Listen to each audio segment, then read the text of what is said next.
yang menjadi persoalan yang harus dikawal oleh teman-teman keagama yang berbicara keras untuk otonomi daerah. Jangan kecil bahwa otonomi daerah diterjemahkan untuk urusan PAD. Sumber daya apapun dikapling untuk the big guy.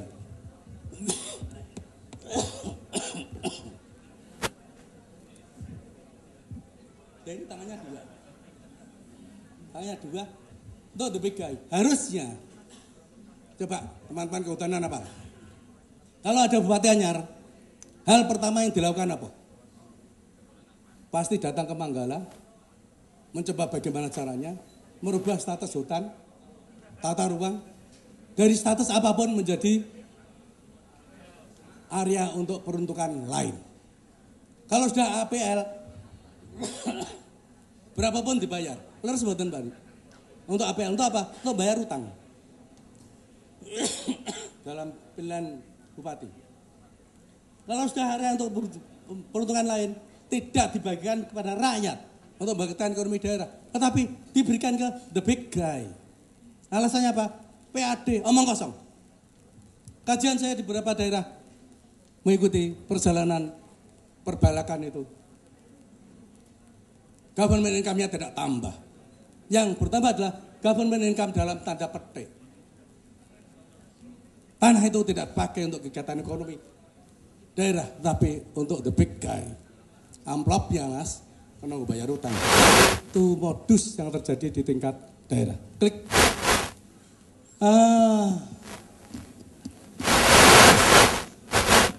Ketika Pak Rektor membaca What's in green rice, oh iya beras itu warna-warna ya. Kalau begitu kita harus menasihati Presiden bahwa beras itu basis kedaulatan bangsa.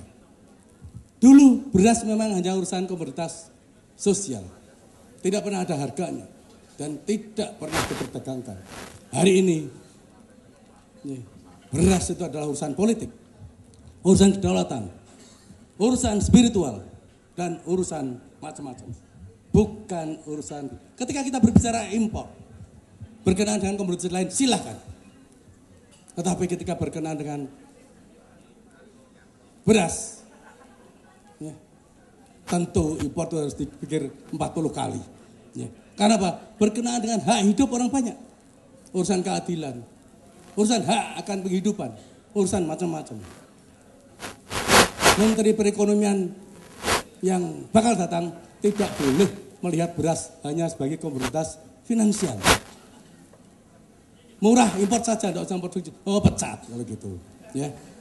Menteri Perdagangan melihat beras lebih murah dibeli daripada produksi, ya pecat saja menteri kayak gitu. Ya, Ya. Ya.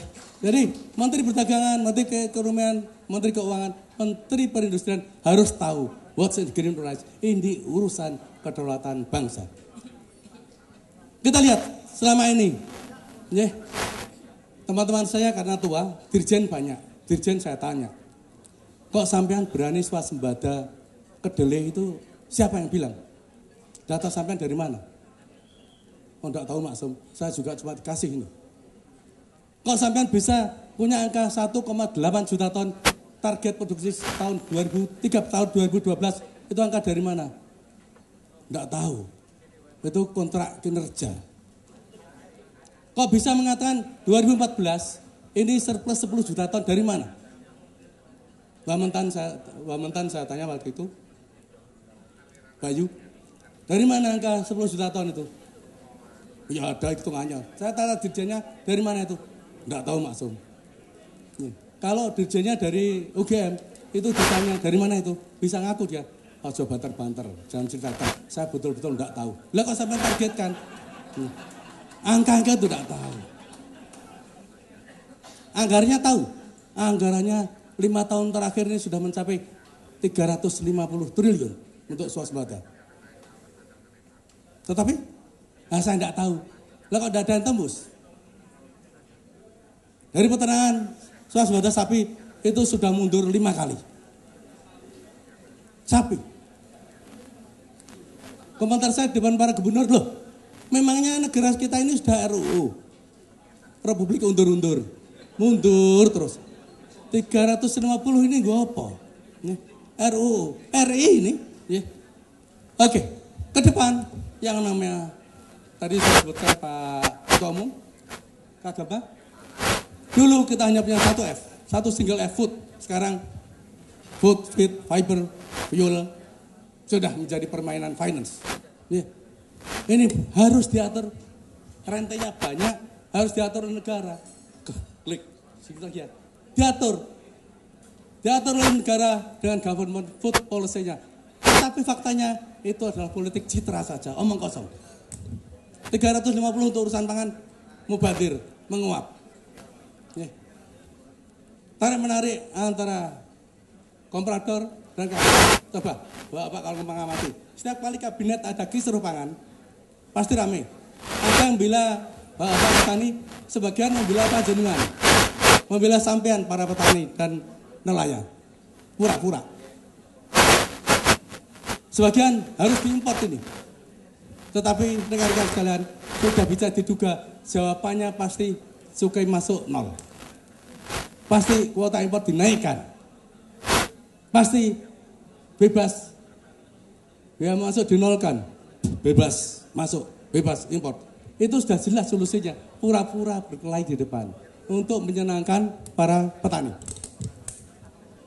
Saran terakhir, saya ingin memperlihatkan pada panjenengan sami bahwa klik apa yang dilakukan oleh negara ini harus, saya ingin persoalan ini ditaskah oleh Mbak Henry yang ekonomis.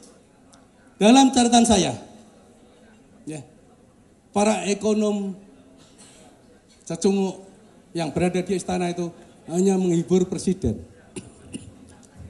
Ketika menghadapi, sampai harus fair, menghadapi kritik global bahwa pertumbuhan perekonomian kita adalah unstable. Centralized in Jakarta. Yeah. Export based growth. Yang ketiga, yang keempat, national resource base. Menjual bahan mentah. Yang kelima, growth kita berbasis expanding labor force. Ini para cucu ekonomis istana bantah. Tidak betul itu mitos. Mitos. Saya ingin Mbak Henry nanti mendukung saya, bukan mendukung, karena pasti tidak bisa nyalahkan. Para ekonomis mengatakan, Oberman, para ekonomis McKinsey mengatakan, oh itu mitos itu, omong kosong. Ekonomi Indonesia ini stabil. Ya, buktinya yang lain kolab, kita tumbuh. Ya jelas, ekonomi yang lain sudah tinggi, sudah stagnasi, kita baru tumbuh. Kalau baru tumbuh ya modot. Ya, nalarnya pertama. Tetapi tidak juga. Beberapa bulan kemudian dihantam krisis nilai tukar dan indeks harga saham gabungan pertengahan tahun lalu, Juli tahun lalu, itu klepek-klepek, betul-betul tidak stabil. Why? Tidak stabil. Yang kedua, terpusat di Jakarta, only. Kenapa? Karena industri kita adalah import based industry, tidak tersebar di daerah-daerah. Yang ketiga, model growth-nya adalah export based. Ini saya agak setuju, tapi tidak setuju amat. Karena jawabannya tidak membanggakan. Bukan ekspor. Kontribusi terbesar adalah expanding consumption. 65% katanya. Oberman dan kawan-kawannya, McKinsey, dan para ekonomi Indonesia yang ngegongin di sana. Konsumsi kita 60%. Expanding consumption. Itu yang membuat saya lihat consumption structure-nya. Tidak bangga. Karena dari consumption structure-nya, ternyata konsumsi kita didominasi oleh impor. Sampai konsumsi pangan didominasi oleh impor. Kemudian sumber daya alam sebagai kekuatan pertumbuhan ekonomi. Oh salah, kita sekarang sudah harus melting. Kita sudah harus exporting finished product.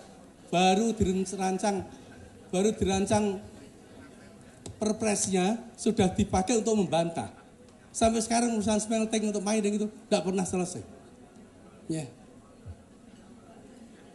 Expanding labor force dibantah tidak betul. Lihatlah struktur ketenagakerjaan kita sudah semakin besar skill labornya. Bukan expanding tapi skillful human resources. Ini semua omong kosong.